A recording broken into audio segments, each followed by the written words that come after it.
Long ago, in a beautiful kingdom called Aurelia, where golden sunlight touched the tops of tall castles and rivers sparkled like silver under the sky, there lived a princess named Alara.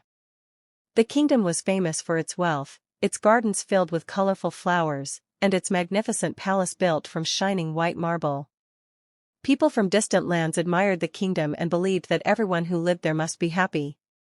But the truth was very different. Outside the palace walls lived many poor families who struggled every day. Farmers worked from sunrise to sunset but still could barely feed their children. Workers carried heavy stones to build royal towers while their own homes remained small and broken. Many children walked the streets barefoot and hungry. Princess Alara knew all of this. Unlike many royals before her, Alara did not ignore the suffering of her people. Since childhood she had a soft heart and always cared deeply for others. When she was a little girl, she often sneaked away from the palace to visit villages, talk with farmers, and play with children who had nothing but smiles to offer. As she grew older, her kindness only became stronger. Every morning the palace servants dressed her in expensive gowns decorated with pearls and gold threads. They brushed her long black hair and placed the royal crown on her head, a magnificent crown made of gold, diamonds, and shining emeralds. This crown was not just jewelry. It was the symbol of the entire kingdom. It had been worn by queens and princesses for hundreds of years. It represented power, honor, and the responsibility of protecting the kingdom. But when Alara looked at the crown in the mirror, she often wondered something. What is the true meaning of a crown? She once asked her teacher. Her teacher smiled and replied, "A crown means you must always place your people before yourself." Those words stayed in her heart forever. One day, when Princess Alara was 19 years old, she decided once again to leave the palace secretly to see the lives of her people. She wrapped herself in a simple brown cloak so no one would recognize her and walked through the busy streets of the capital city. The marketplace was full of noise. Merchants shouted about fruits, spices, and fabrics. Children ran through the streets laughing. Musicians played cheerful songs. But not everything was joyful. As Alara walked deeper into the city, she heard something that made her stop. A quiet cry. At first it was faint, but soon it became clearer, the weak crying of a child. She followed the sound into a narrow alley where a small group of people had gathered. When the crowd moved aside, Alara saw something heartbreaking. A young boy lay on the cold ground. He looked very weak and pale. His clothes were torn, and his small hands trembled as he struggled to breathe. Beside him sat an elderly woman with tears running down her face. What happened? Alara asked gently as she knelt beside the boy. The old woman looked up sadly. My grandson, he is very sick, she said. The healer says there is medicine that can save him, but it is too expensive. I have nothing to pay. Alara felt her heart tighten with pain.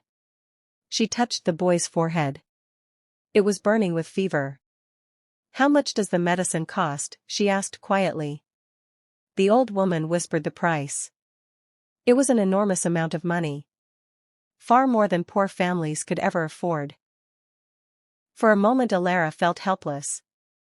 She had left the palace without gold, guards, or royal authority. But then she remembered something. Beneath her cloak, hidden carefully in a cloth bag, she had the royal crown. She had brought it with her earlier that day after a ceremonial event at the palace. Slowly she took out the crown. Even in the dark alley, the jewels sparkled like stars. The people in the crowd gasped. The old woman stared in shock.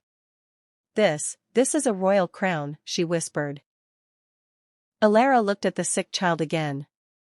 His breathing was weaker now. There was no time to think about rules or traditions. Without hesitation, Princess Alara placed the crown into the old woman's hands. Take this to the royal jeweler, she said gently. Sell it and buy the medicine immediately. The old woman's hands shook with disbelief. But this crown must belong to the royal family. Alara smiled softly. A crown means nothing if a child dies, she replied. Tears filled the old woman's eyes. She quickly rushed away to sell the crown. Hours later, the medicine was bought. The healer treated the boy. Slowly, his breathing became steady again. His fever dropped. The child was saved. But inside the royal palace, a storm had begun. The royal guards discovered that the ancient crown of Aurelia had disappeared. Servants searched every hall. Ministers panicked. The king himself was furious. How could the royal crown vanish, he demanded. Soldiers began searching the entire city. Meanwhile, the royal jeweler who had bought the crown realized it was the sacred crown of Aurelia. Terrified, he reported it to the palace immediately. Soon the truth shocked the entire kingdom. The princess herself had sold the crown. People everywhere began talking about it. Some nobles were angry.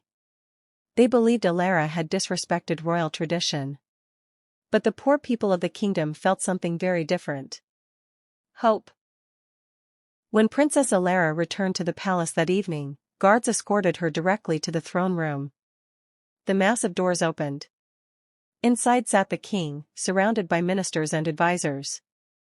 Everyone looked at her. Without her crown. The king's voice echoed through the hall. Alara, is it true you sold the crown? Yes, father, she answered calmly. The ministers whispered nervously. The king continued. Why would you do such a thing? Alara looked directly into her father's eyes. To save a child's life. Silence filled the throne room. No one spoke.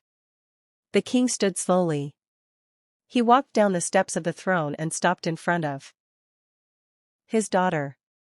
For a long moment he said nothing. Then he surprised everyone. He smiled. My daughter, he said proudly, today you showed the true meaning of royalty. The ministers were shocked. The king continued. A crown is not gold or jewels. A crown is compassion. He placed his hand on Alara's shoulder. You did not lose the crown today. You honored it. News of the king's words spread across the kingdom.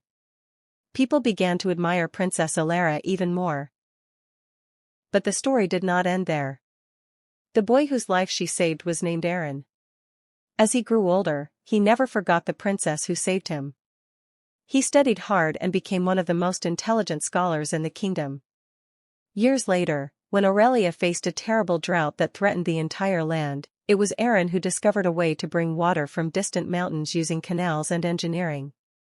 His plan saved the kingdom from disaster. When the king asked him how he learned such dedication, Aaron answered with tears in his eyes. Because once, a princess sold her crown to save my life. When Princess Alara heard those words, she realized something important. Kindness never disappears. It grows. It travels from heart to heart. And sometimes, one small act of compassion can change the destiny of an entire kingdom.